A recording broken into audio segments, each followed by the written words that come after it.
It might be a surprise to learn that 18% of Birmingham and Solihull is green space, and that makes it the greenest city of its size in Europe.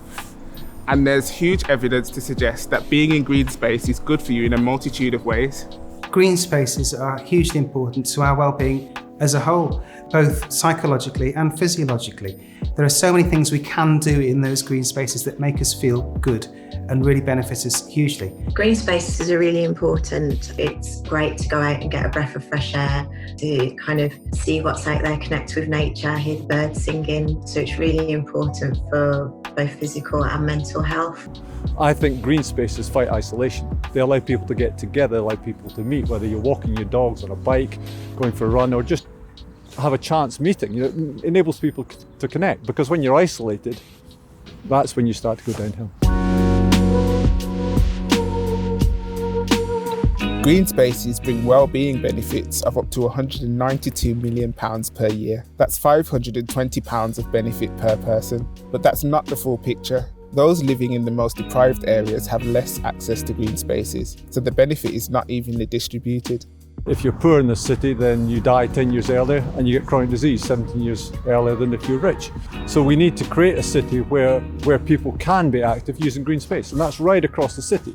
And we've got to focus disproportionately on the poorer areas. Green spaces aren't accessible to everyone. There's a lot of people in our local area who might live in flats and they don't have their own back or front gardens. So actually having access to green spaces is really, really important. Some of the reasons that people don't use the green spaces are safety, and there's a lot of, unfortunately, fly tipping. Certain areas can feel quite dirty, and again, that makes people feel uncomfortable. We've got a lot of ladies who it's not the kind of thing within their home to kind of go out and do certain activities outside, like being physically active and being seen. Active Communities, a programme funded by Sport England and delivered by the Active Wellbeing Society, set out to change this. They wanted to understand how we can create a new relationship to place, a rewilding of our civic space, reclaiming the commons.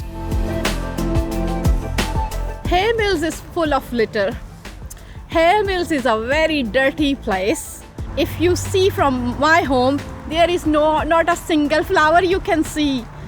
Active Wellbeing Society is an organization who are helping me in so many different ways. So they give me some hanging baskets, some vegetable seeds, flowers with compost. So I distribute in 20 different people in the community, and the result was so good. I literally 10 o'clock at night time, people coming, have you got more baskets? Have you got more seeds? I said, no, it's all gone. It's important to the community because it raises pride when they see the effect of their efforts. And we've had a lot of the community join in with our events. Today we've been planting Christmas trees, which is a result of an engagement with the community called Pin the Tree on Druids Heath. Well, we work in partnership. They support us in delivering projects in the green spaces and other public spaces like near the shops, to work with the community and to develop those spaces so they better serve the community. I'm part of the Kingshurst community, and we've been working on this garden last year to convert it from wasteland into a garden to grow food.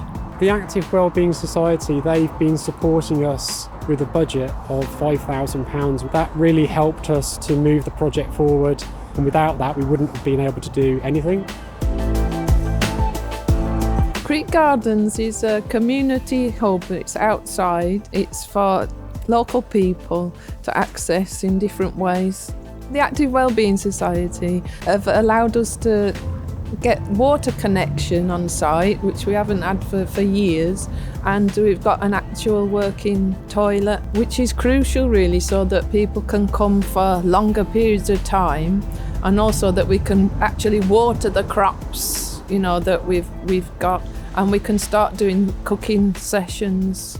So far, Active Communities has planted over 2,000 trees, collaborated with 800 people from different communities, working in 12 locations around the city, and one of them being in my very own backyard. This is Brooklyn Avenue in Aston, and this is my neighbourhood.